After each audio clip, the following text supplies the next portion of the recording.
spoken at church as large as this before. And it is my obligation and duty to be here. And I wouldn't say it's a joy, but it's obligation and duty to be here. Brother, I've known Mrs. Cheryl Marshall-Campbell for more than 41 years. We had a special relationship. The relationship was so special. I did not know that I was in the program until Mr. McHawk came and said, "Ms. Thompson, you need to come up here." I said, "Why?" He said, "You don't know you're in the program." And it would have been a sin if I didn't come up. I mean, if I didn't be here, because Mr. Thompson and Mr. Duncombe and Mr. Campbell and the children are all close. Mrs. Campbell and I we had a big brother-sister relationship. So how could you be big brother and Mrs. Campbell is as tall as you?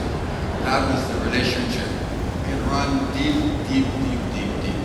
And so they have the liberty to put some things down that they don't need to inform me about. But for members of the family, I want you to know we would have given Mrs. Campbell a royal tribute at a memorial in Freeport this past Wednesday, the 23rd of October. I mean, the best of the best paid her a tribute and sang for her.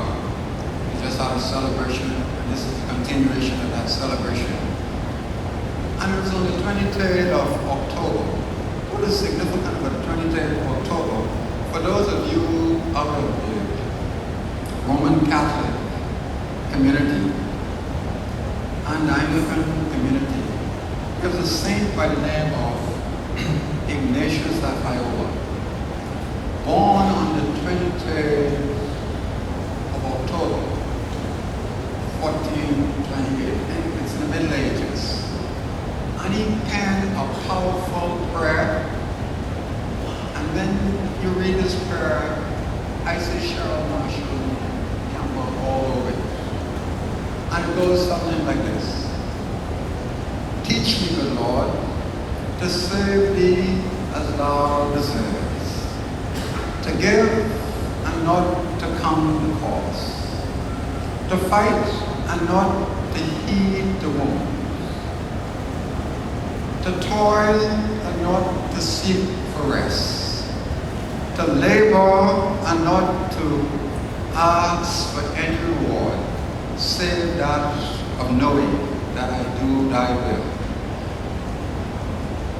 Over 500 years ago, this saint could not possibly have known Cheryl Marshall-Campbell. But if you knew Cheryl Marshall-Campbell, you could take every one of those lines. Teach me, good Lord, to serve thee as thou deservest. Bishop Thompson talked about that.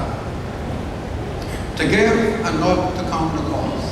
Those of us who know of Cheryl Marshall's ministry of exercise in Bahama, giving and giving and giving and giving. Cheryl Marshall-Campbell. To fight and not to heed the wound. I mean, in the midst of unkindness, in the midst of all kinds of setback, Cheryl Marshall never gave up. She just continued. And you go on to showing kindness and the rest of it, Cheryl Marshall. But let me get to the point I wish to make. I met her for the first time in 1978. She had been teaching at a great school called Oxford High School since 75. E.J. Bowe, I don't know if he's here. He's here. Oh, he's sitting down. Even when he said he's supposed to be taller than anyone else. The first Bahamian principal of Oxford High School is that distinguished gentleman, Dr. E.J. Bowe, from Exuma. You may understand, Cheryl Marshall has roots in Exumas. E.J. Bow was Cheryl Campbell finished platoon cookman. We talk a lot about platoon cookman and 3/4 minutes tonight. She finished platoon cookman in 74 December. Graduated, went back for graduation in May 75.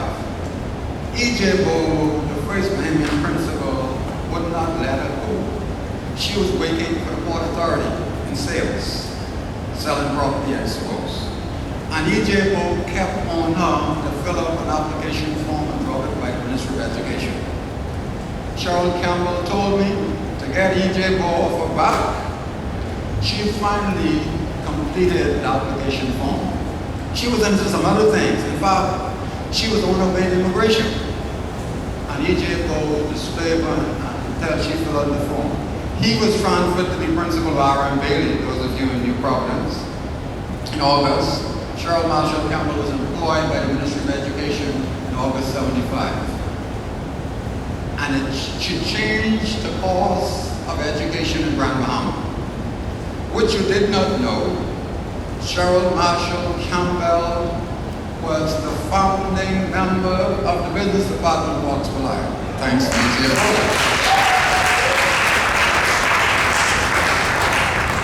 What you didn't know, Cheryl Marshall and some great educators. I used to put it when I came many years ago. I said Oxford High School was a flagship of technical, vocational, academic education in the country. In the country. The then Director of Education, Mark Anthony Wilson, said, no, you're wrong. In the region, there was not a school like Oxford High in the region, the Caribbean. And Cheryl Marshall was one of the leaders of that part.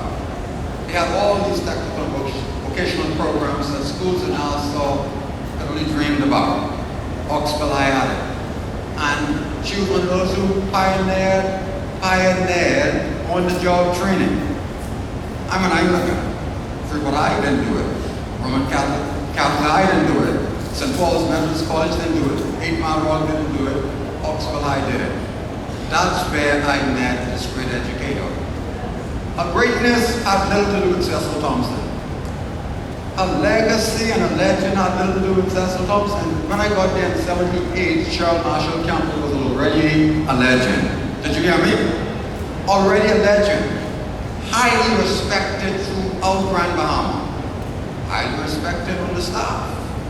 Highly respected through the community. And she got involved in everything that the school was doing. She was the head of the business department. Later on, I made her my administrative assistant. The woman is not excellent. She was the judge at Tuck Shop. She was downtown. She was the chairman of every fair at Oxford High. The late Albert Miller, president of the Grand Bahama Port Authority. Cheryl said to me, Ms. Thompson, we need to go get a car for the raffle. And I took her, made it. Albert Miller's secretary was on the business department of Oxford High. We went there. And when we stepped into Albert's office, and he saw Mrs. Campbell, he swore, this is a church I can't swear in the church. He said, Mr. Thompson, why did you bring this woman? Their cousin, by the way. He said, let me hold my wallet. Because this woman's trying to break the Port Authority, right? And of course, he asked, what you want? Ms. Campbell said, we want a car for the raffle. It goes on and on and on. The Hawks needed a basketball court. Cheryl Marshall-Campbell fried so many fish, chicken, potato beach, $25,000 to build a double basketball court at Oxford High. She said, but you know we gotta get to Linden, open that's it.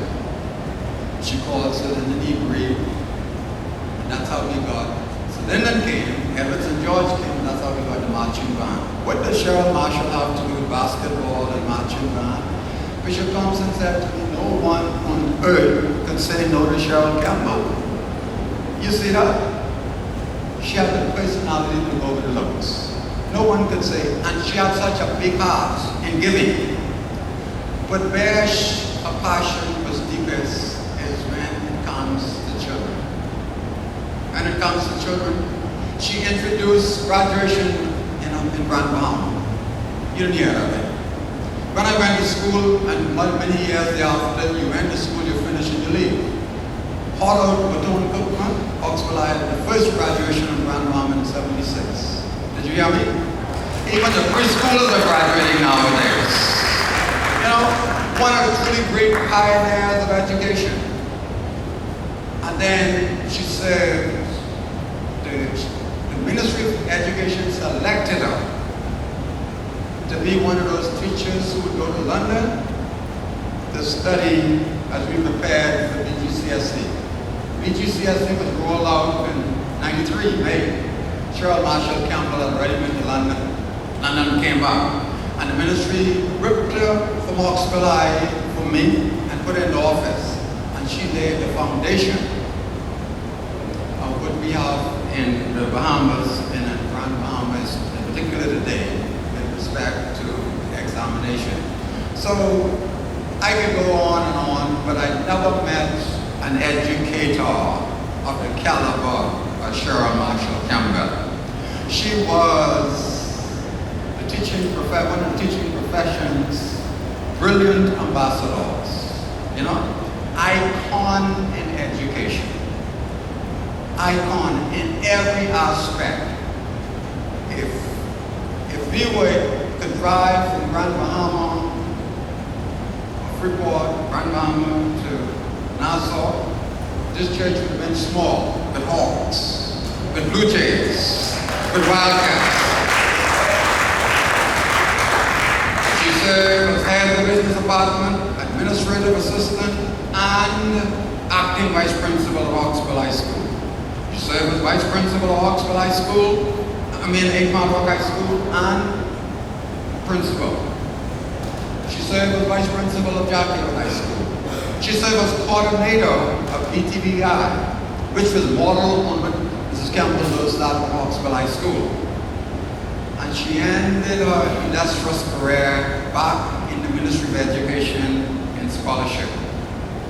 It is just a small snapshot of an extraordinary educator who did an extraordinary job. In my life, I served as the principal of Southern Cross High School in Kemp Spain, where the then member of Parliament was the father of the nation, Sir Lyndon Oscar Finley. And I met teachers similar to Cheryl Campbell, who gave without counting the cost. And Sir Lyndon was so impressed with it, by the time we came to Oxford High. And he run into Cheryl Marshall. Every time he visited Oxford High School, he used to say, Mr. Principal, I've come to make a small down payment on a debt I can never repay.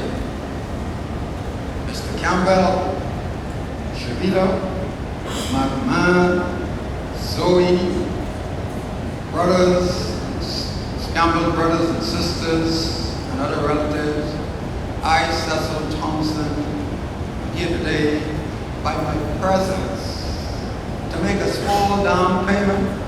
It ain't the final one on a debt I can never ever repay Cheryl Marshall-Campbell.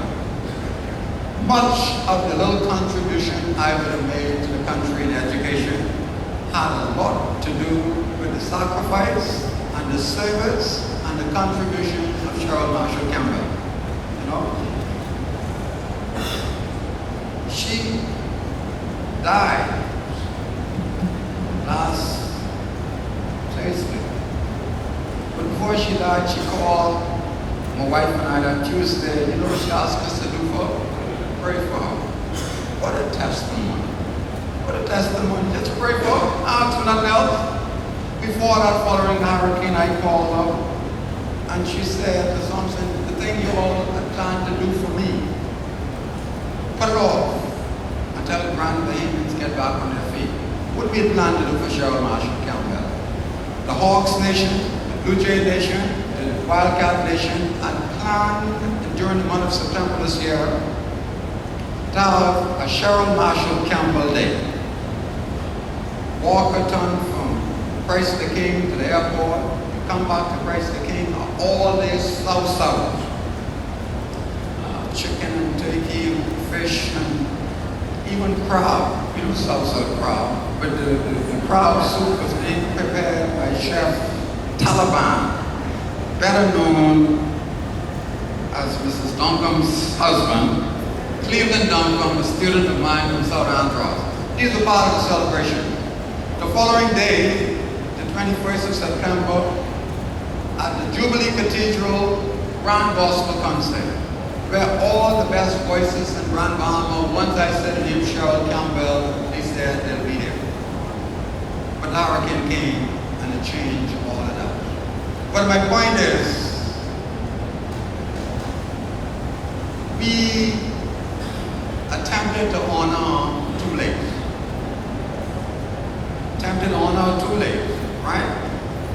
The Ministry of Education never recognized the gem they had in its midst. She served as acting principal of 8 Mile Walk, never confirmed in the position. But she's confirmed in heaven. The Ministry of Education honored all those who had retired Marvin Roll a couple of years ago. And when we called Cheryl Marshall's name, they had a banquet on a Friday. Cheryl Marshall was absent because she was on dialysis. She was on dialysis for 7 years. And so last week I told Jay Mitchell I wanted him to do 2 songs. May the work I've done speak for me. And the next one I wanted him to do is that, where's Cheryl Marshall? She's somewhere around God's throne. You know what I'm saying? We ain't gonna say it this way anymore. And Jay sang it so beautifully. So, on behalf of my wife Barbara, the Hawks Nation, the Blue Jay Nation, the Wildcat Nation, in our presence we have Miss Ivan Butler, and I'm sure some other educators from Grand Bahama. We're going to follow Cheryl Marshall the last mile of the way.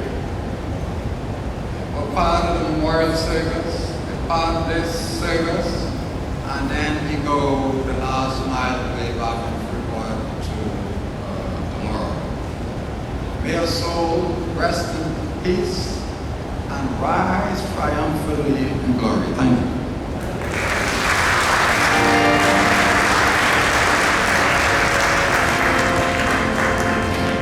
God bless you, Dr. Thompson. Appreciate you letting us know of some of the good works Mr. Marshall has done behind the scenes. Now, he said, well, I'm glad. I'm glad to celebrate the soldier of the cross.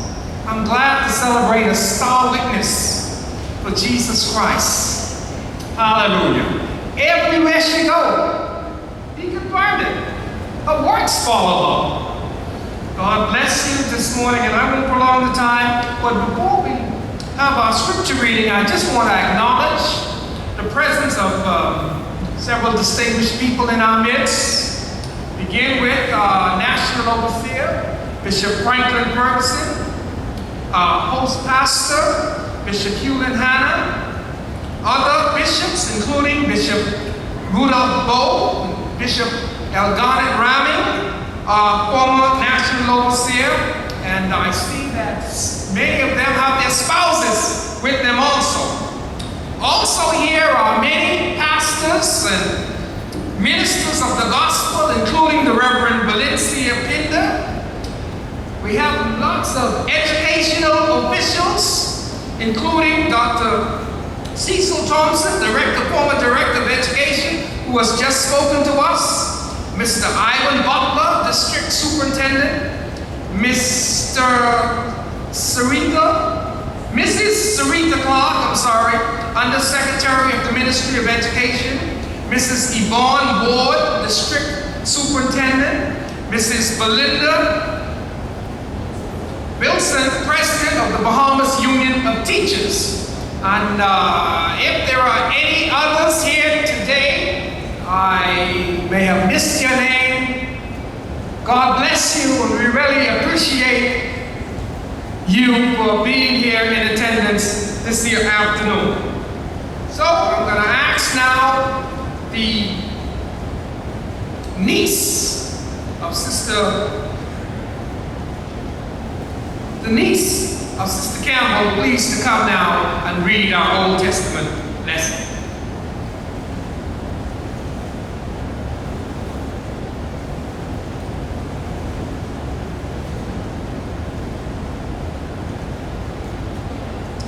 Good afternoon.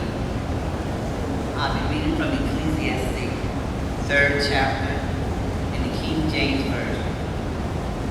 To everything there is a season, and a time to every purpose under the heaven. A time to be born, and a time to die. A time to plant, and a time to pluck up that which is planted. A time to heal, and a time to heal. A time to break down, and a time to build up. A time to weep, and a time to laugh. A time to mourn, and a time to dance. A time to cast away stones, and a time to gather stones together. A time to embrace, and a time to refrain from embracing. A time to get, and a time to lose. A time to keep, and a time to cast away. A time to rend, and a time to sow. A time to keep silence, and a time to speak. A time to love, and a time to hate. A time of war, and a time of peace. I would like to leave with you just a little story about my aunt.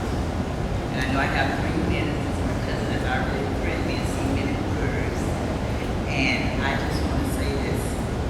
My mother couldn't be here today, which is me just telling her older sister. So she wanted me to let the family know, instead of niece and nephew, that she loves you. She's a phone call away. But I'd like to share my last conversation with my aunt, which was Tuesday night. And it was different because she always called me Han. My name is Annette. She didn't say Ann, so she called me Han. Han, I want you to come see me. I said, okay, Auntie, I'm coming to see you. She said, no, Han, come see me. I said, all right. You know my birthday is coming up. I said, yes, Auntie, October 28th right now. You gonna come? I said, yes, ma'am. Han? I said, yes, I promise. She said, did she mumble like, if I'm here? I said, what you mean if you're here? You look here. You know God is able. She said, yes, Han, he is.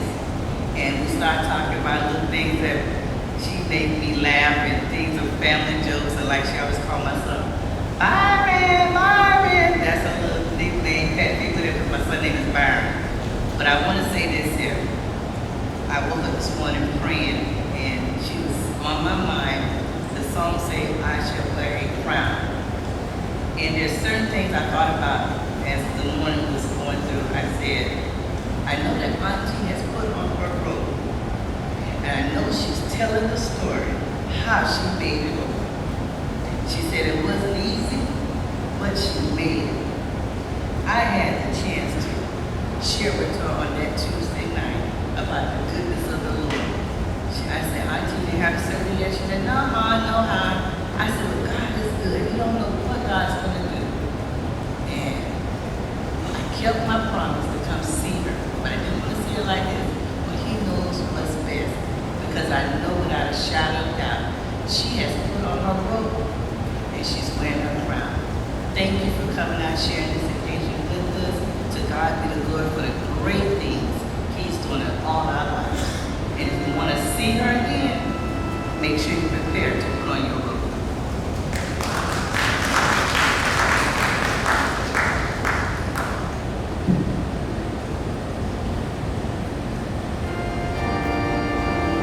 God bless you, Sister Mitchell. And now we're going to have a congregational song. Kindly, family, read family, if you can kindly be seated. All the rest of us is going to stand up and we're going to sing to the honor and glory of God. I want wants Jesus. Oh, praise the Lord. I understand we're going to change that song to "'Tis So Sweet to Trust in Jesus."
Thompson, a sister, church sister, and a colleague. And after her, Kim Stewart and E. Laverne Duncan, lifelong friends, are going to pay tribute to Sister Campbell. God bless you as you know.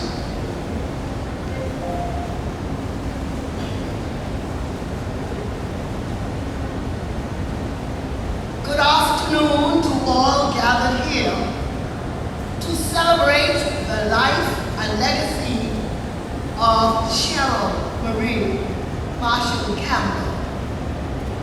Greetings to all in the name of the Lord Jesus Christ, our Master and soon coming King. Shalom, I say to the bereaved family, bishops, ministers, government officials, educators, my sisters and brothers in Christ. Lying before us today is Cheryl Marshall-Campbell, a child of God, a woman with a humanitarian spirit, a great motivator, a distinguished educator, one who possessed a compassionate understanding for the suffering and the persecuted.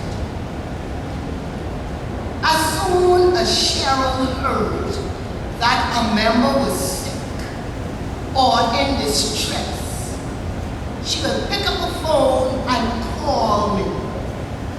Sister T, do do you know that so-and-so is, and she would state the concern. What are we going to do? She only asked this right so ill, for she already had up her sleeves what needed to be done to rectify the situation. Not only that, she was ready to spearhead the event. Even on her sick bed, she called up and she found out that somebody had a need.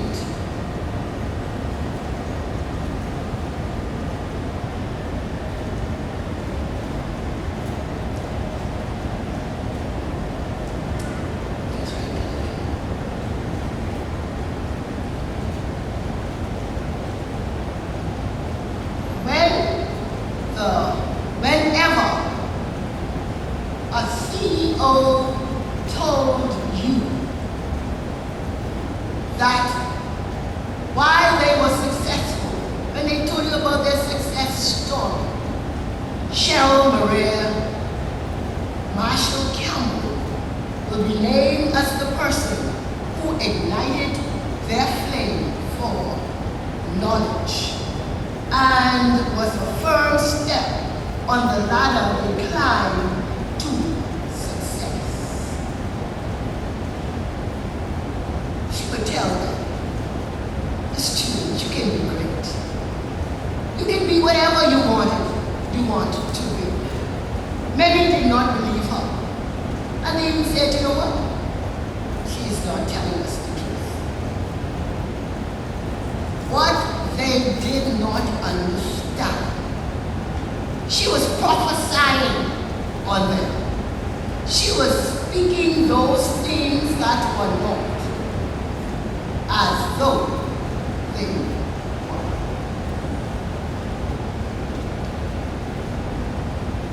Cheryl, like Dr. Thompson said, she mentored thousands of students. And today, many of them are holding permanent and top positions in corporate offices. And they are also managers of big businesses here at home and internationally. You may have read in the obituary that she headed many ministries at the Community of Heart, Tabernacle, Church of God, Prophecy on Kirkwood, and was a firm believer in always giving and doing. If the truth were told, Cheryl served on all the committees, whether her name was called or not.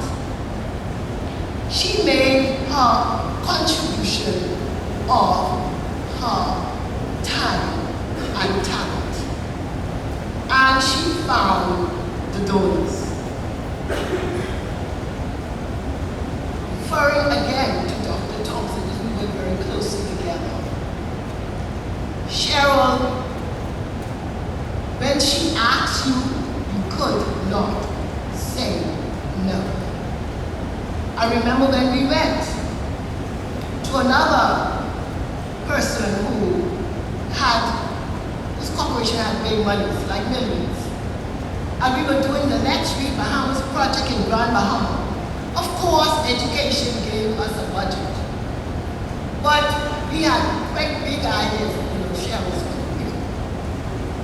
And we needed funds to cause those ideas to happen. So we made a request to see the gentleman, and he, of course, told us to come. We went into his office.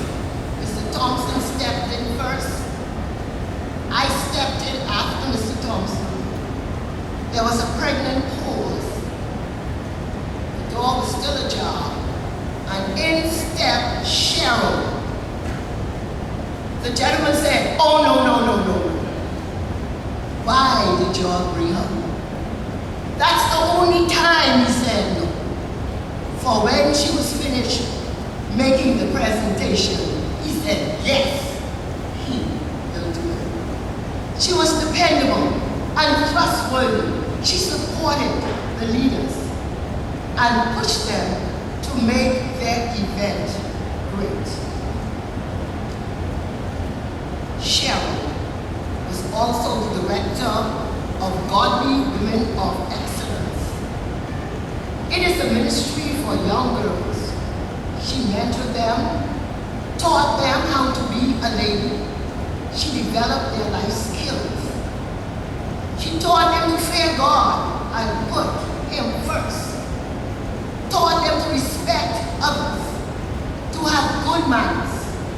She indeed was their life coach.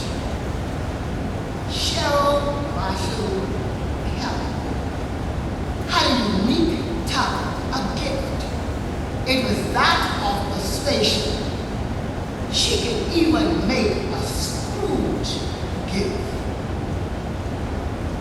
I am not sure if it was that soothing voice or that infectious smile.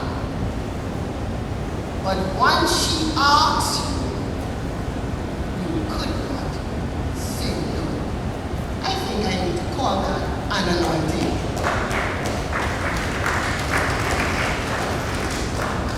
In conclusion, we would miss her from the moments with the Master Wednesday morning 6 a.m. prayer hour. You know what? I believe we had an angel among us and did not know. Well, today is a graduation.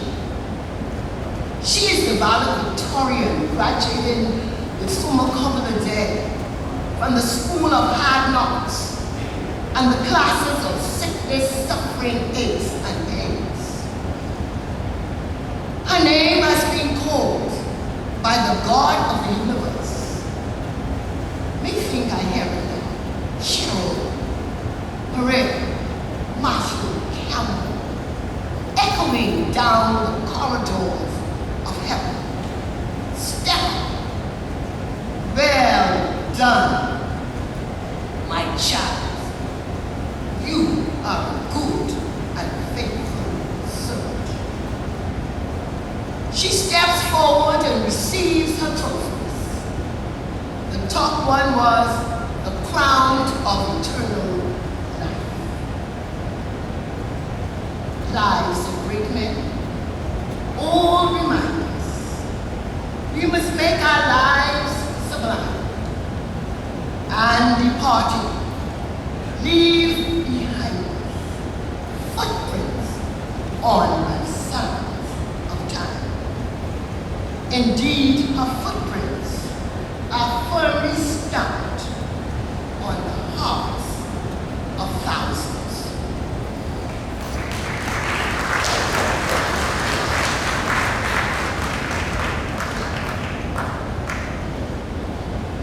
My respects to Bishop and other officers and leaders and members of this church.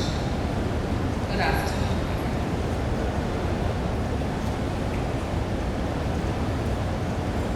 Cheryl and I were as different from each other as the keys from a piano. Yet, we developed a very close bond and got on famously when we were not rowing.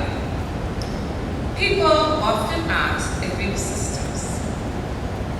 Although Cheryl was a teacher by profession, she had many other very interesting hobbies, which she pursued with passion and vigor.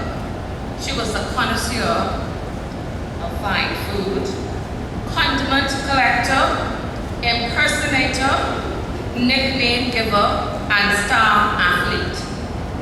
As a member of the teacher's softball team, I can't ever remember Cheryl coming out to a practice, and we always teased her and said, you think you could go on living on past glory, you need to come to practice. However, this did not bother Cheryl, much to our coaches, Clifton Gator and April Mortimer. What could you do? She was the big battle. So as much as she didn't come to practice, we needed the big battle. And she could fake a crack so that she didn't have to run the bases. She never liked walking fast and she never liked running. So just she hit that ball, she calling up her foot and playing like she can't get the first baby because she have a crack. And I would shout out, Cheryl, you don't have no crack. Nothing wrong with you. You need to do. And so I would often tell Mr. Gator, I say, put me to run after Cheryl. And she would say, Mr. Gator, don't put that fool girl to run behind me, because I'm going to punch her up after this game. And when I would go up to bat, I would say, Cheryl, I am going to put this ball on the ground and make them bend down. I said, I am not stopping. I say, so you better run. And so we always had a problem with that. She would always promise to punch me up, as I said, after the games. But after the games, she bought me the famous Focal Field Special, which was chicken and fries and ting. You all remember ting? And ting. We had chicken and fries and ting. We had that every Saturday on Focal Field. And, everything, she forgot everything. I was a little sister, so she couldn't do me any harm. Cheryl was always late. Always late. No matter what, she was always late. Whenever she finally made an appearance, she would say, Vern, you vexed, Joy, look at Vern vexed. She said, well, anyway, if you're vexed, you can't get no vex up. And I wouldn't crack. Right. Cheryl's life was neatly compartmentalized.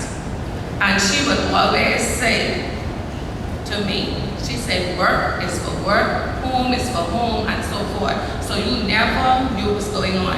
I remember one occasion, we were going to have a farewell for all the teachers who were leaving, and Cheryl was supposed to pick up the plaque and bring the presents and so forth. Everyone waiting inside the staff room, no Cheryl. We waited probably for 2 hours. There was no phone to WhatsApp, text, or whatever. So I had to go looking for her. And so when I find her, I started crowding in my typical fashion. No accent, no a question or whatever. I started crowding. You always late, you just start the next thing.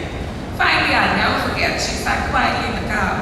Finally, just as we hit Hawksville corner, Cheryl burst out crying. She started running. She burst out crying. I'd never seen Cheryl cry like that before. She burst out crying. Said, you too like to run. You even asked me what happened. And you just started rowing me and blah, blah.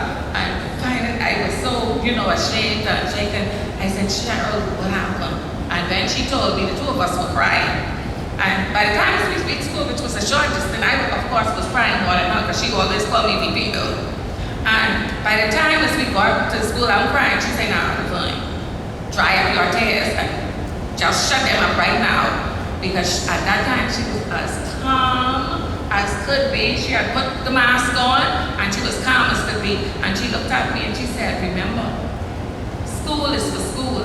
When you enter these gates, leave your problems outside the gate. Don't bring them in school. And she went in there, conducted business, did the farewell, and no one was the wiser. And of course, I was still crying. Cheryl had a nickname for everyone. No one was exempt.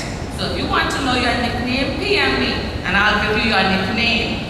And these were some of her favorites: Vitrine, Frills, Just a Loaf, Snuggles, Santa, Citrus, Banana Peel, Weeping Willow, Mother Frost, Tink and Tank, and my personal favorite, because she said it with such, decorum and everything. She said, Papa loves you.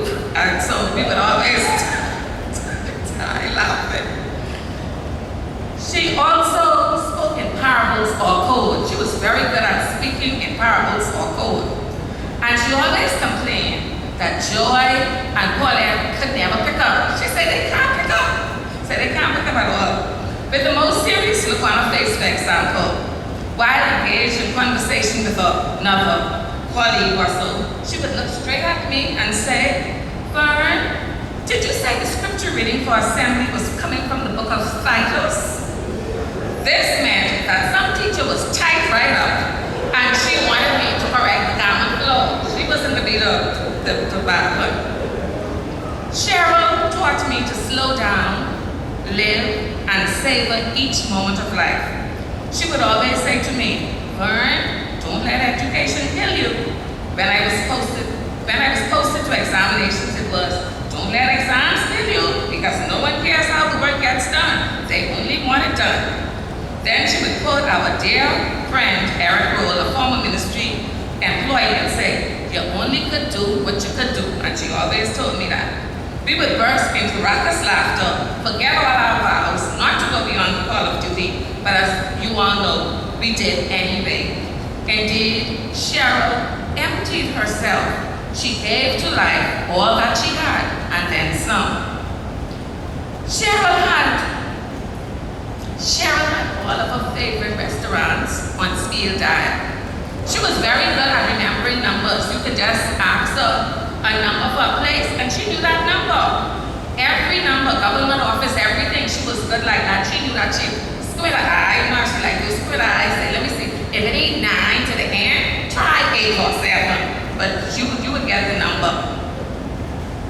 She not only knew the numbers of these places, she also knew the menus by heart. She knew soup was on Thursday, ribs was on certain days. She knew that by heart, didn't she, McMahon? And Mr. Thompson contends to this day that she was the reason Wendy's and Freeport closed their all-you-can-eat salad bar. Potpourri, the bowling alley, the crown room, lemon peel, and the casino buffet were her favorite eateries back in the day. And she always enjoyed going out to eat. What you want? Let's go out to eat. She liked to dine. My daughter said every time they went out with Aunt Cheryl, they always stopped for something to eat. And she said, Mommy, I never heard Aunt Cheryl use that very popular phrase that you used to use on me, food home. Say she never said that. If you said you wanted to go out, she don't care how much food was home, you're going out to eat. And of course, many times, we didn't pay for the food because she knew everybody. She knew right from the sweeper, straight up to the cook. She knew them by heart, so no one would charge her. To this day, her nephew Shawnee, we call him Shawnee, Johnson, believed that his Aunt Marshall-Campbell was one of the ministers of education, and I could not tell him any better. When I asked him, he said, Auntie Marshall-Campbell is the minister of education. During the 6 months that Cheryl was in Nassau, as was her custom, she made herself known at the restaurants here, and she frequented such places as Infinity, the Cricket Club, and Checkers.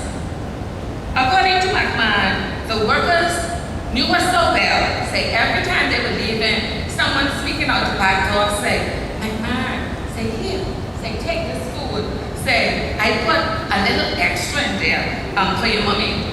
McMahon said the canteen used to be heaping over, that was no little extra.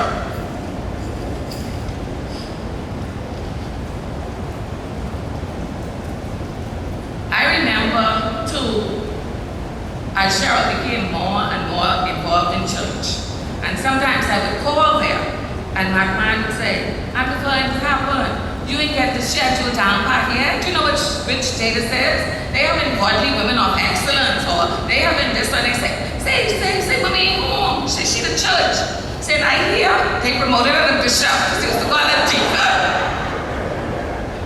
And she said, Laverne, you need to stop listening to your crazy God child. Say, my man too fool. I don't know where he's getting these things from. But of course, whatever project she was involved in at church, all of her family and friends were involved in that project, and that's how she always was. And she just told you what you had to do, and you know you had to not only do it, you had to go drop it off at the church. Whether it was a pan of macaroni, stuff, whatever, she made you do it.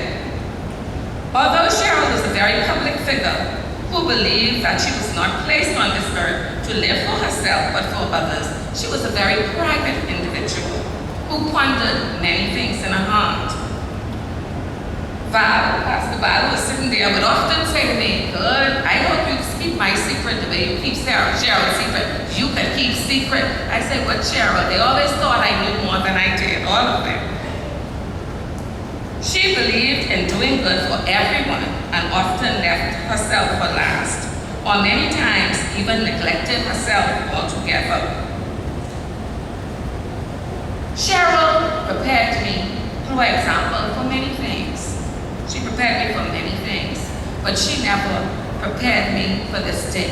And I was never prepared. And I know we're in church, and so you all don't want the pastor to know. But you know, you're looking, I had no death mark. My hand was in the chin. My foot was in the chin to say you're going in the graveyard. I had no sign. I didn't see any ghosts passing through the house in the night. There was no sign. There was absolutely no sign. No sign. And this, Cheryl, you got me. You really got me. Because I thought several years ago, when you became ill, I thought you would not make it. And we all thought that you would not make it. And we just felt she fought that, and she would fight this. I will miss Cheryl. All of us will miss Cheryl. She was a sweet, sweet friend, even to the very end. She thought about others. My man and I stopped at one of her favorite restaurants before we went to the funeral home this week. And my man went, and I guess he was accustomed to buying the one snack, because they always share the one snack. So he bought one snack. He said, "Golly, this is for me, and you just share the one snack." And so I got in the car, and we sat in the car to, eat the snack, and I'm looking. I said, "My man, you ain't bring no ketchup?" I said, "I like to eat ketchup and everything. I put ketchup on everything. You ain't bring no ketchup, my man?" My man said, "Aunt Yvonne," he said, "look inside the glove compartment." Say, "Look in the glove compartment. Mommy left ketchup there for you. There's ketchup in the glove compartment." And I tell you no joke. I opened the glove compartment. What was there? Sugar, some Splendor, what the other one is. Cream was there, because it was so much. I tell him, but bring in cream and all that. I tell her these things are spoiled.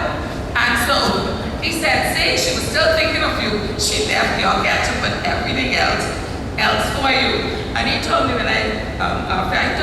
he said, "Aunt Yvonne, say, just this week they went, I don't know which one they went to, I know it's Infinity or one of them, say, and Cheryl sent him back." He said, "My man, go and bring some sugar and all those other things." He said, "Go bring them."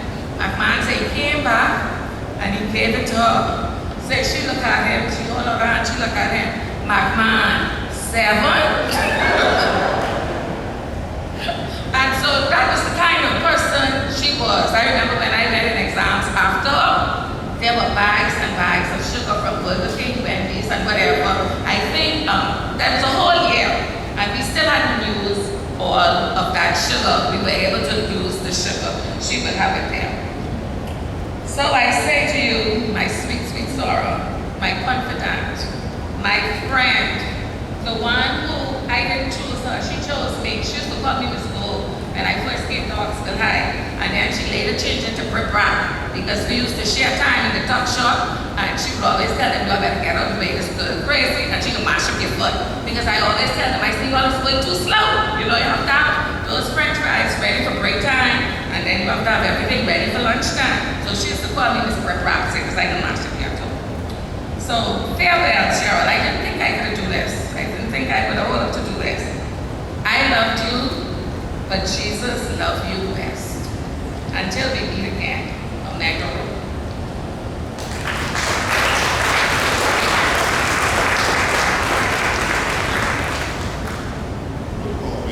Having been established, you're going to hear some of these things. It's going to be repetitious, because all of us grew up with Cheryl, knowing Cheryl, doing things with Cheryl, so you're going to hear some of these things over and over. To everything there is a season and a time to every purpose under the heaven. A true friend. A true friend is someone who neither leads nor follows, the one who walks with you. You know that person when you find him. I found Cheryl. I think it was in 1962 when Cheryl and I first crossed paths a long time ago at Western Junior School. That was our friendship really, from 62, it didn't materialize in 62, but I knew her in 62. We became friends in 65. And until her passing, we remained friends.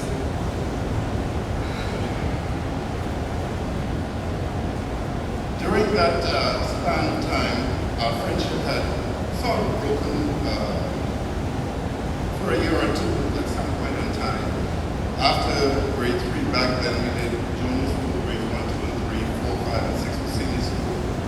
After grade 3, I was transferred to Southern Senior, Cheryl stayed to Western Senior. And I stayed at Southern Senior for 2 years. So during that time, we didn't have much contact with each other. But shortly after, the new schools were built. Harrow Road became, Southern Senior became Harrow Road, Western Senior became Oakfield. Cheryl came to Harrow Road, which is now A.F. Academy. Our friendship revitalized at that time.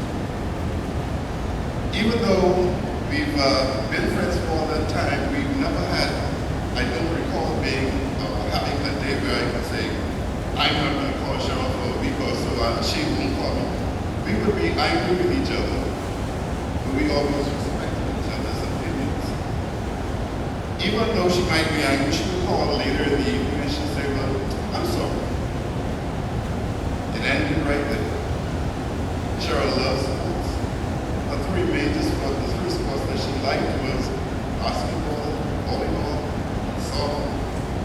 Basketball, Cheryl was a little bit taller than everybody else, so she didn't have to jump very long. She could reach up and go rebound. She didn't have that much of dribbling skills, but rebounding, she could do what she could use that backboard to lay up.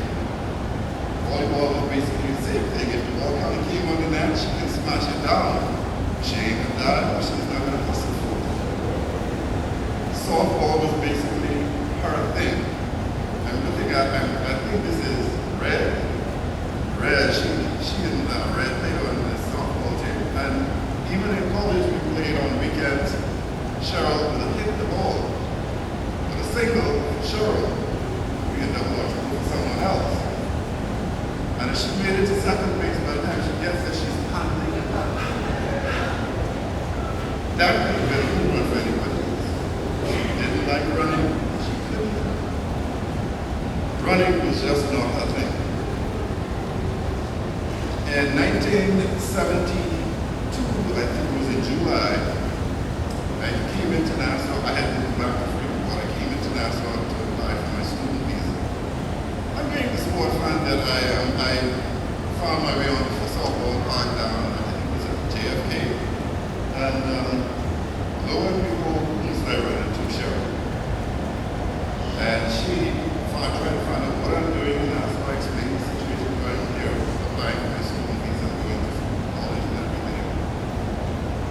And not knowing that she had matriculated the semester earlier to the Kirkwood College.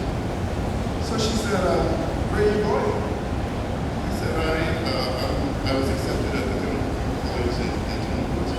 Cheryl ran from one end of the field to the next, jumping up, was like a kid in a candy store. You coming to the Kirkwood? I said, yes.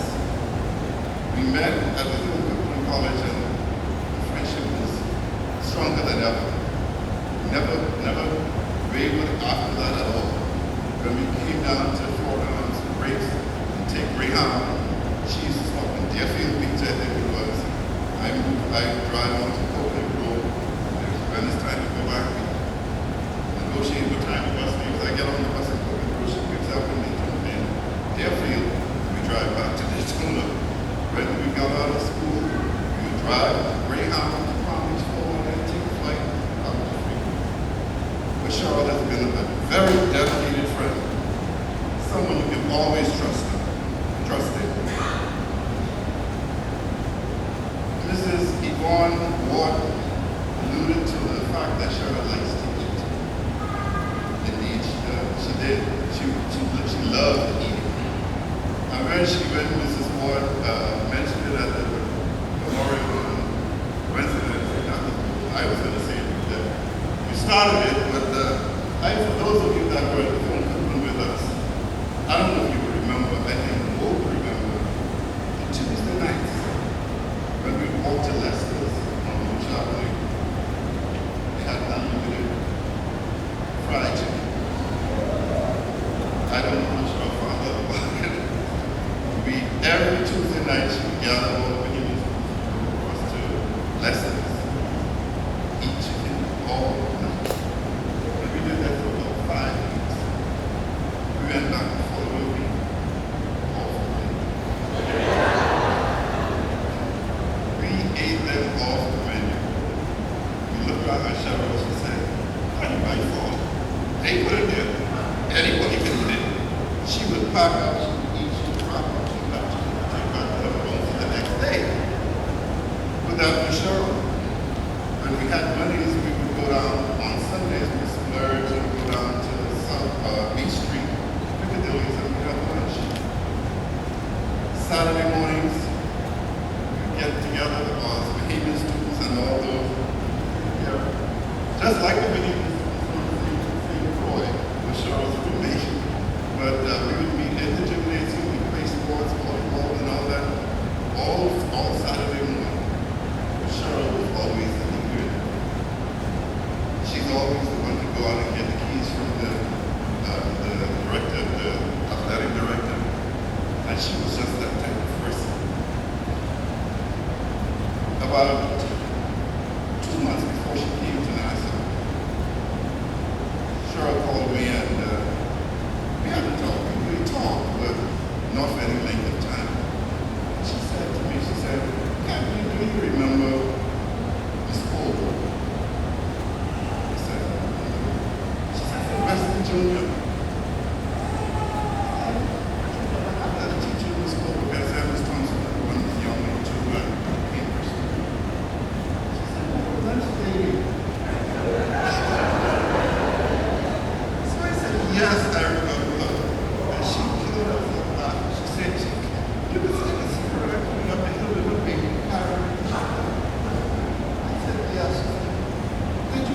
Her lunch? She said, "Everybody did."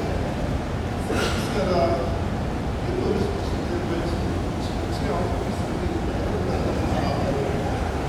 tear off a small portion, put the potato salad, comfort, and the people behind. She serves it. She takes this picture from my mom. And she said, "That would be pretty easy." She said, "But these are the days that she looked back, she said, do you remember the big sodas?" I said, "What sodas?" "Tropic Cola." 16 on Tropic Cola. I said, "Yes." So can't we know they're only 9 months? I said, "Yeah." She had a small one was 6 months. The sandwich was 6 months.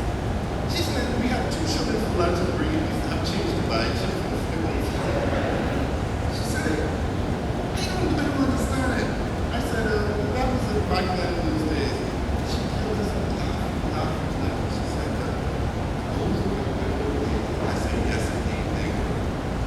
She said, I wish we could have something similar to that. I said, "It'll never happen in our lifetime." So she went on and we talked about everything about school. But I think she was a little bit concerned of her health. And I think deep down inside, she knew something was wrong. And she never divulged all the information like her organization. She told me a lot of things, but she could have been very sensitive. I remember when, before I ended, she took a position at Edinburgh High School. She called me one day, 10:30. She said, "Come by the office." I said, "For what?" She said, "Come on lunch break." I said, "Please, let's talk shop. Get up some cheese." She said, "Can you do it?" I said, "I don't think you can." She said, "Come." So I ended up going out there. She told Mr. Brennan,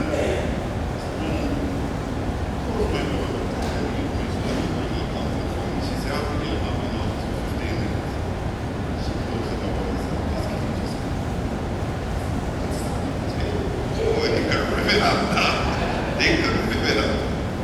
It's good, it's good. But that was so sure she loves me. She loves me. She loved me.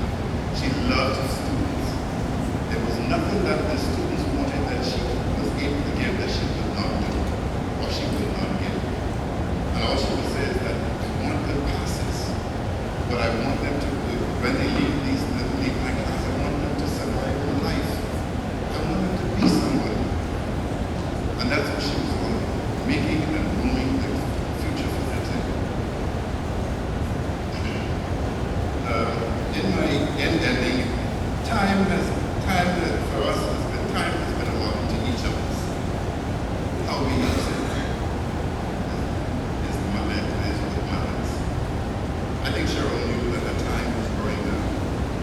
That's why she rededicated her life to Christ and did everything that she possibly could for the church. She did. She got involved in everything. When we called sometimes, she said, "Can I just come in?" She said, "Get ready to go." She said, "Call me. I'll go." He said, "Whenever you have a..." But that was just whatever she decided she was going to do. She ran into it with all her might. Clement, from the day Cheryl accepted your proposal, she's been a true and loving wife. She loved you. She loved you very much. The only thing she would say is that when you go out, you just think you're in charge of it. He always thinks he's in charge. So you did whatever you wanted. She pushed you. With my godson also. You thought you were getting over Cheryl, but she got over you quite a few times. She would call me, say, "This is his name because you call him mine. You live in your place, and he's mine." So she will send you out together to when you go out, she gets what she wants. You try to curb what she ate. When she sends you out, that was her time. Zoe, Grammy loved you too. She wanted nothing but the best for you.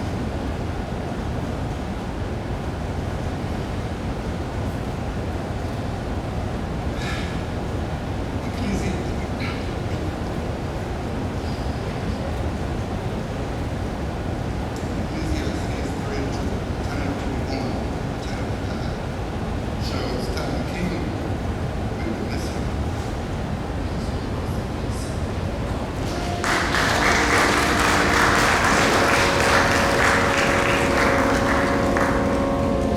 And there's nothing like good friends, good food. Praise the Lord. Now we're going to hear reflections from Agnes McIntosh Mackey, a former student, and a colleague and friend, Alicia Lawrence Corral.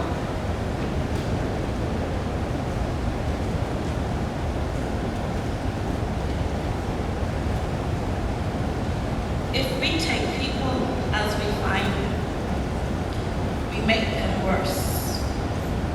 But if we treat them as though they are what they should be, we help them to become what they are capable of becoming. Good afternoon, established protocol. Cheryl Marshall-Campbell. That was how I always greeted her, acknowledging her grand presence. Even though Cheryl was my teacher in high school, we really didn't have much conversation.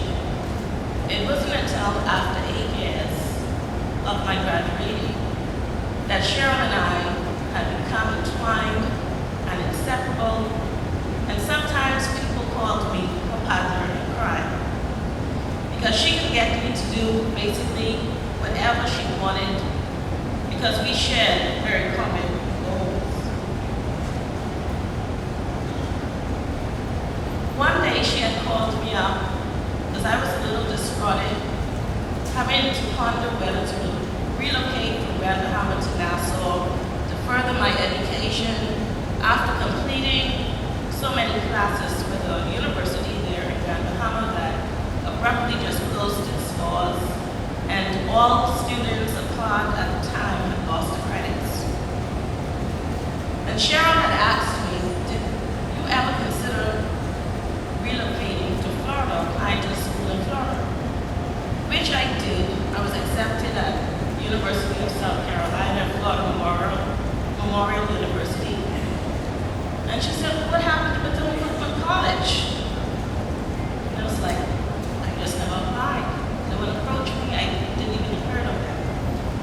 She said, how could you have not heard of it? That's where I'm from. She said, you know what? You have the grades, you have what it takes. And she gave me Mr. Cookman's number, and she said, you know what? You call him out and you tell him, Cheryl Marshall told you to make contact with him. And once you say that, he will know what to do. So I followed the pursuit. I went ahead and I resigned from my established career path in Bahama after working for 10 years at the resort I was at, and relocated to Daytona Beach to pursue my new career path at Bethune-Cookman College, which is now known as Bethune-Cookman University. Cheryl sparked that little spark, not knowing exactly what was about to happen to either of us. I ended up graduating from Bethune-Cookman College, not with 1 degree, but 2 degrees. And subsequently to that, God had favors upon me that enabled us to be able to help other Bahamians who were actually there. Some for years, through trials and tribulations, things happened and could not. And I was placed in a position of where I was able to help some of those students. And her thing to me is, you talking about leaving that school, you better stay until your job is done, because you have to get so-and-so through. She always told you what to do. She didn't care how it got done. She just gave you the instructions. I would call Cheryl sometimes troubled, and she would always say, you will be all right. Just do the right thing. She was always about doing the right thing. Cheryl truly loved people and was always willing to help, even if she did not have the resources herself. She volunteered her support system of individuals who shared her belief of assisting others. She knew she could call on us at any time. Sometimes she asked some almost impossible things, but we would find a way to make it work once we stepped back to see the big picture. She was always about the big picture. My home in Florida served as Cheryl's room at the inn for many students during transition to college for many years. Majority I did not know, some I had never met. She volunteered my home because she knew I believed in assisting whenever and however possible. Cheryl was not judgmental of others and believed in second chances. She was one of a kind individual. Deuteronomy 14:2 and 1 Peter 2:9 refer to Christians as peculiar, special, unique people. My big sister, as I would introduce her to others, characteristics was exactly that. Many did not understand the confidence and the declaration she made over others' lives because they were missing the fact that she was truly a child of the living God and living her driven purpose life. This was why she was able to help anyone who would seek her, or if she was to hear of someone in need. I recall one moment when I strongly opposed of her request of me. It was about scholarships. I was appointed 6 scholarships that was asked to distribute to students who may meet the requirements. And I immediately called Cheryl and I was like, guess what? I have 4 scholarships for you. I kept 2 for myself because I had 2 persons who had reached out in seeking aid to come over for school. And Cheryl went on and she was all excited. Oh, that is good. She had to pay it so she could assign these scholarships to. And then she said to me, well, you need to get another one. I said, another scholarship, Cheryl? We got 6. They only issued 8. They gave me the majority. And she went on, and then I said, Cheryl Marshall-Campbell. And she know whenever I call her name in sternness, complete, then okay, you're pushing a little button here. And she listened to me just rumbling on with her, telling her how I disagree, I do not want to go back to ask for it. And she listened without interrupting me, go off on her, and I affirmed her name again. And then I went quiet. She then broke the silence, ending the call by saying, so you will do as a PA? I just need one more for a brilliant student. He really deserves the opportunity. You can ask, all they can say is no or yes. Your job would have been done. Needless to say, I went back and got her the scholarship. Cheryl truly lived by faith and took actions as James 2:14 states, faith without works is dead. What does it profit, my brethren, if someone says that he has faith but does not have works? Can faith save him?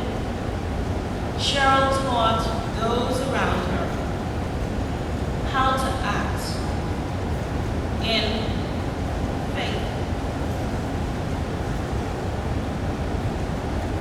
You are to work towards whatever it is. You must act in addition to having that faith. By those of us who took actions for acting in faith, she was believing and she was speaking into our lives. She simply lived the living word, speaking good into individuals' lives, planting seeds that will take root, grow into trees that became shades for others who would follow after them. As a result, lives were changed and opportunities that may not have been granted otherwise were made possible because the glass was never empty in Cheryl. Cheryl's interactions with individuals demonstrated Proverbs 15:4, gentle words brings life and health. How many of us would not have explored full potential if it was not for Cheryl Marshall-Campbell? Cheryl believed with all her being that every individual deserves an opportunity to tap into his or her greatness, and that is why she advocated so hard for others. If she was on your side, you knew she will remain with you until the end.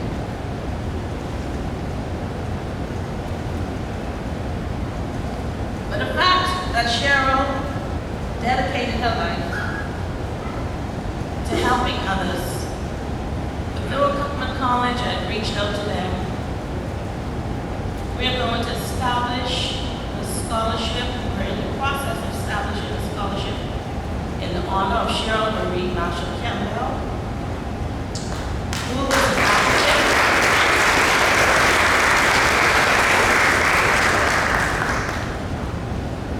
for higher education for her people. It will be for Bahamian students who would attend the college. In addition, a 501c3 not-for-profit charity will be established. That it will also be in Cheryl's Marshall-Campbell Scholarship Fund name. That will be for any Bahamian student in need of financial assistance to attend other universities. Details will follow via social media as to how you can make a donation and/or annual pledge. And I challenge each of you who believed in Cheryl's efforts, whomever Cheryl may have touched, we ask that you join with us in this effort of keeping her legacy of giving and demonstrating the act of kindness. In closing, we are all passing through this life temporarily. Only what is done for Christ will last. There is a time for everything, and we will live, and we will die. My condolences goes out to Clement, Sharita, Zoe, McMahon, Zizi, Miss Campbell. Body is here, but her presence will always be with us. And may God's strength continue to be with you. Thank you.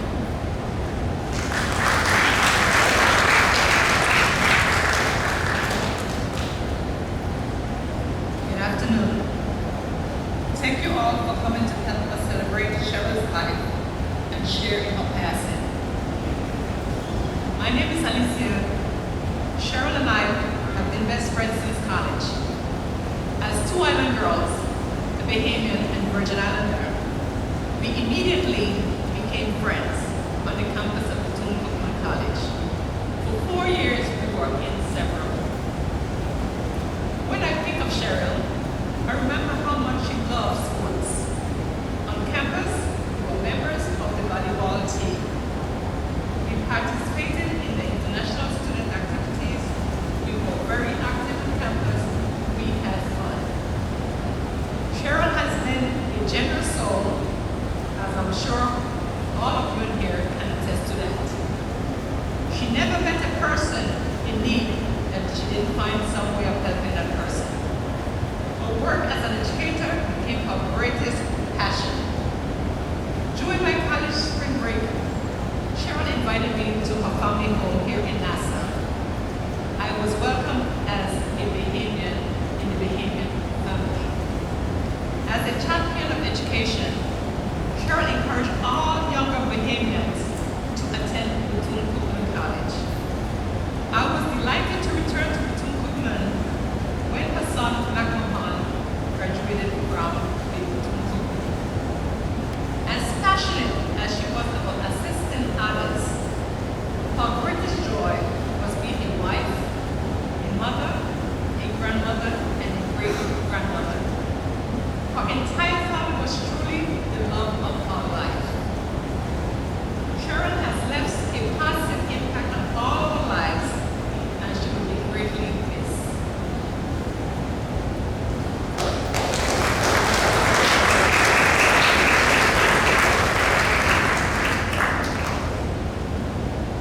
Praise the Lord. Praise the Lord. I heard some wonderful things. Praise the Lord. And now we're going to have sister-in-law lead us in the responsive reading of Cheryl's favorite scripture. Kindly welcome Miss Marilyn Johnson.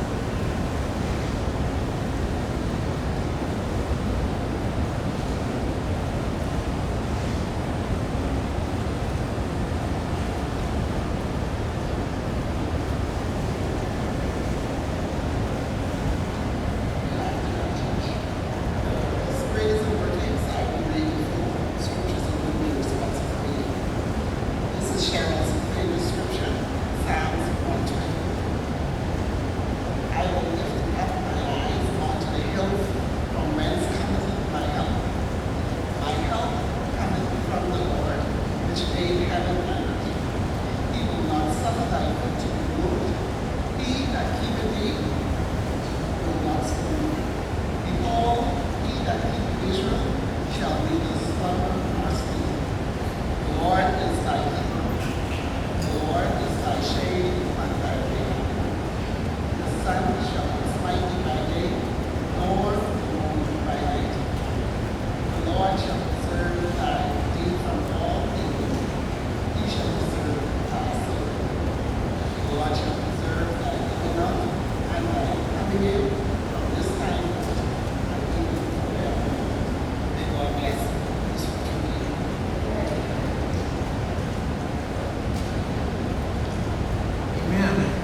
apologize. We have some technical difficulties with our video.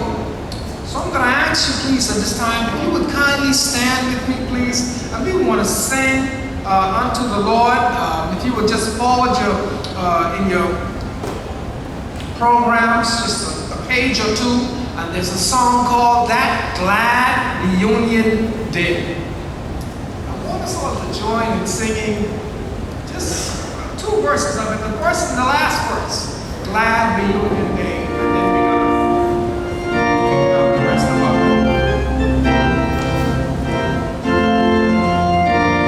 Stand with me. Family, if you're ready to sing.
The national overseer of this Church of God of Prophecy here in the Bahamas.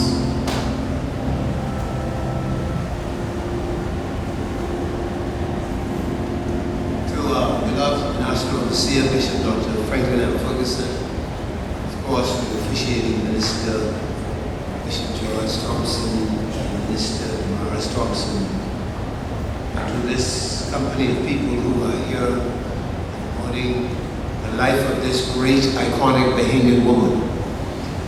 I extend condolences on behalf of the great district of Exuma.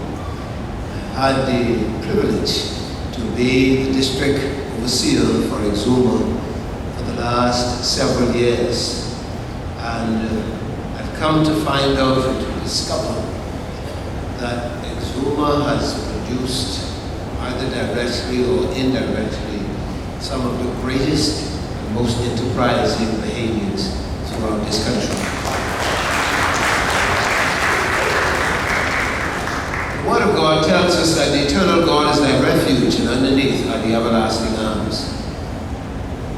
There's a picture, my beloved, in that passage that makes God this very strong and big person who's able to carry us in our difficult times and circumstances.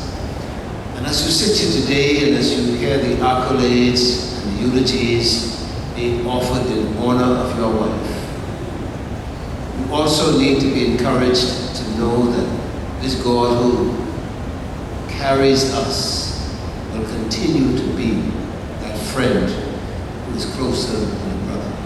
He cannot fail us. He cannot disappoint us. Tonight when you turn the light off in your room, and then we as a people go back to our normal way of living and being, you have the assurance that this God remains intimately close with you. He will put his arms around these dear children, grandchildren, and the extended family cannot fail us. And as believers in Christ, those of us who subscribe to eternal life, we know that when this life is finished here on earth, we have a place where we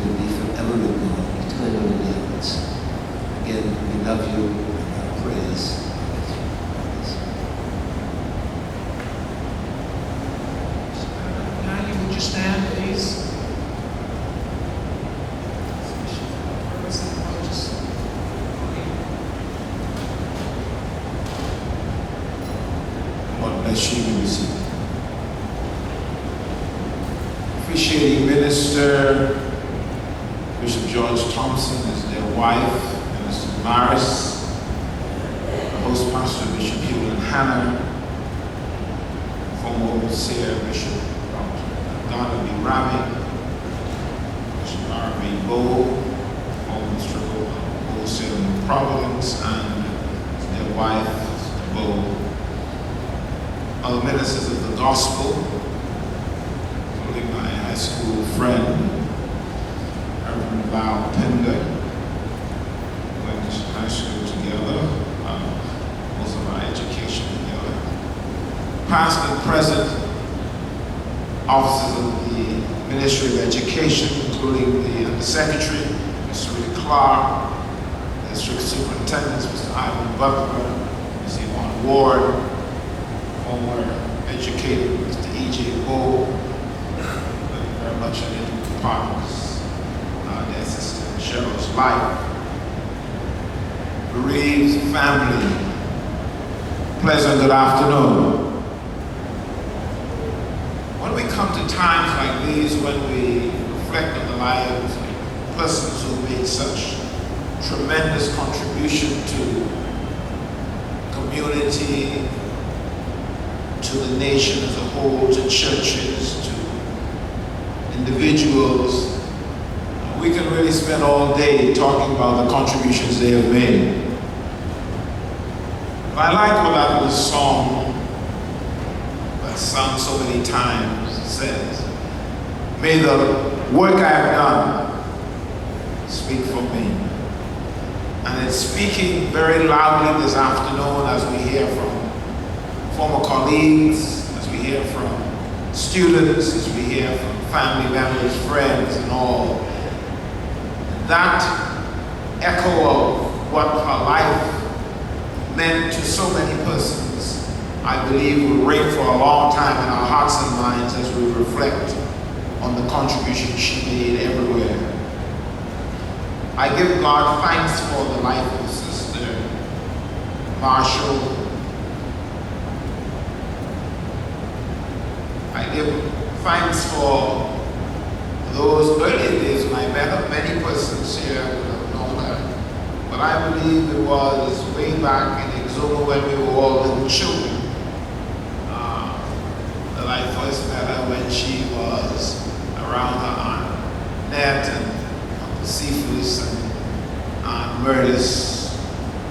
Those persons way back when we used to Bishop Bow walk to the forest, to the conventions, wade through the waters, which many people won't know about. But it was back in those days that I first struck up that knowing of Cheryl. And it was from those times that memories remained with me, because I don't think her name ever went out of my mind. And after she became an adult in Freeport, we always had a good and long relationship. Cheryl, as we have heard from all those who spoke earlier, was indeed a Bahamian heroine. She was a woman who really deserved to be given what we give on earth, because on earth, man awards us. But one day we look forward to the day when the Lord will reward us. His words declare, behold, I come quickly. Down on this earth, men forsake you and forget you, ignore you, and they try sometimes even to put you down. But the word of God declares, I come quickly. My reward is with me, and I will give unto every man. There are some words I sometimes repeat to some friends of my parting days of education. Out of education, and I don't know whether they are appropriate to say here, but they were said publicly so many other times. And it's because you sometimes see some things happen in people's lives and you say, for humanity it just isn't right, because of all they would have done. And Cheryl was probably just one of such persons. When I was parting, I had a good and friendly talk with those in education, but I blessed them and said, you know, the Lord bless you.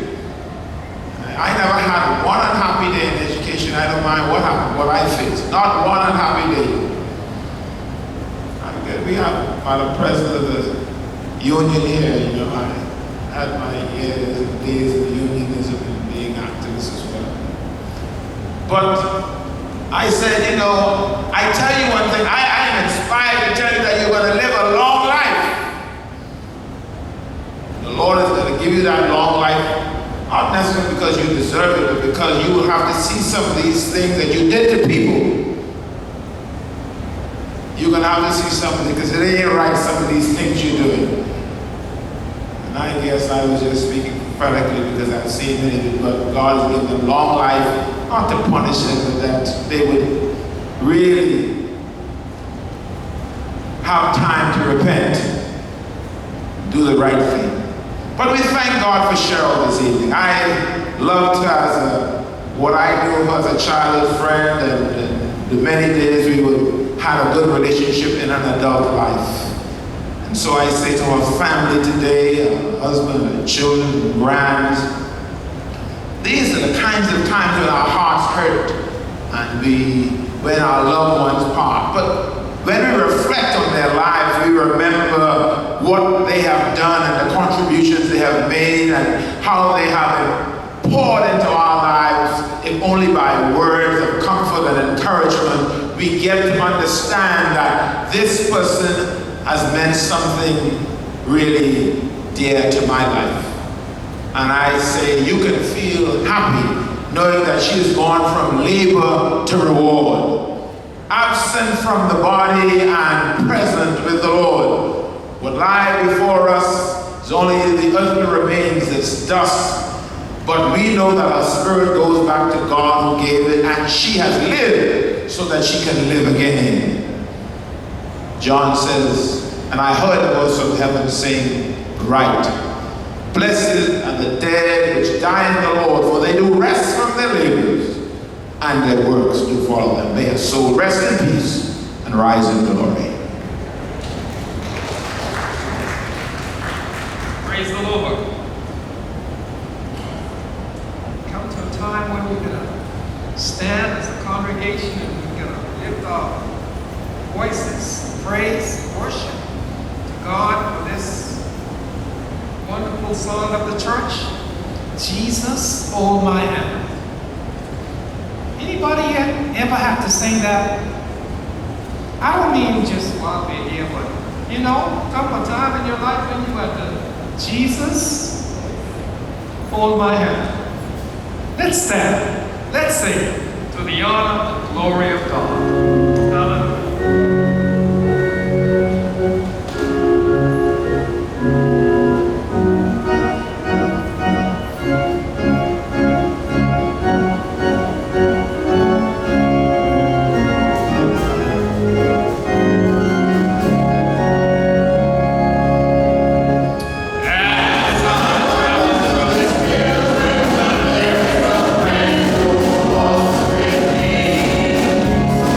Lift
Noah Ferguson, godchild.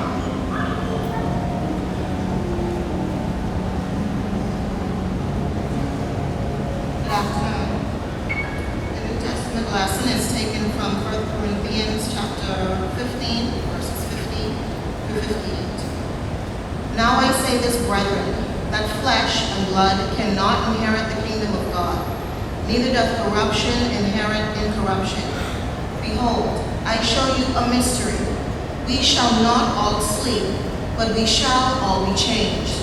In a moment, in a twinkling of an eye, at the last trump, for the trumpet shall sound, and the dead shall be raised incorruptible, and we shall be changed. For this corruptible must be put in incorruption, and this mortal must put on immortality. So when this corruptible shall have put on incorruption, and this mortal shall have put on immortality, then shall be brought to pass the saying that is written, death is swallowed up in victory. O death, where is thy sting? O grave, where is thy victory? The sting of death is sin, and the strength of sin is the law. But thanks be to God, which giveth us the victory through our Lord Jesus Christ. Therefore, my beloved brethren, be ye steadfast, unmovable, always abounding in the work of the Lord. For as much as you know that your labor is not in vain in the Lord. May the word of the Lord be blessed.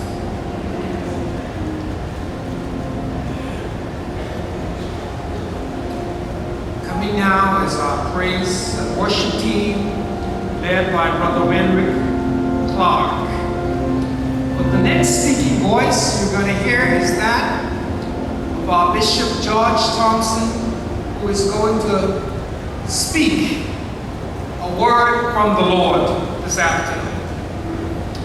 I want you to worship and I want you to praise, but I also want you to hear the word of the Lord. For in it you will have life. In it there is eternity. In it there is joy forevermore. God bless you. Praise and worship. Well, clap your hands, all you people. Shout out to God with a voice of triumph. You people. And shout out to God with a voice of triumph. I'm going to ask you to join me and stand. My family as well. We want to worship the Lord. Because we had a family member here, that is Cheryl, who is before us, who loved the Lord with all of her heart. She believed in worshiping one true and the living God. And in this moment, we are going to sing this song, You Are My Strength, because how many of us need the strength of the Lord? Strength like no other reaches to me.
greet each and one of you to here today. And permit me to proceed on the established protocol in the interest of time. I'd like to recognize all those out of town persons who've come today, including Freeport, House of Zuma,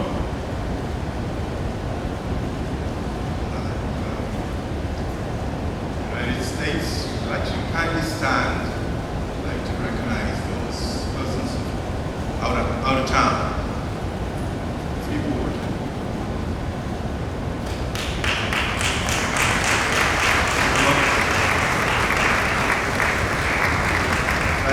Thank you so much for your presence here today. On behalf of 7 churches, District of Grand Bahama and Deacon, particularly the Paul Road Church, Unity at Heart, Tabernacle, we'd like to extend our sincere condolences to the family. Say to you, our prayers are with you in the days ahead. Precious in the sight of the Lord is the death of his saints. The Word of God says that in Psalm 116 and 15. Precious in the sight of the Lord is the death of his saints. To us, death under any circumstances never seems a precious thing. We think of death as an enemy. We think of death as a loss. But the Apostle Paul says in Philippians 1:21,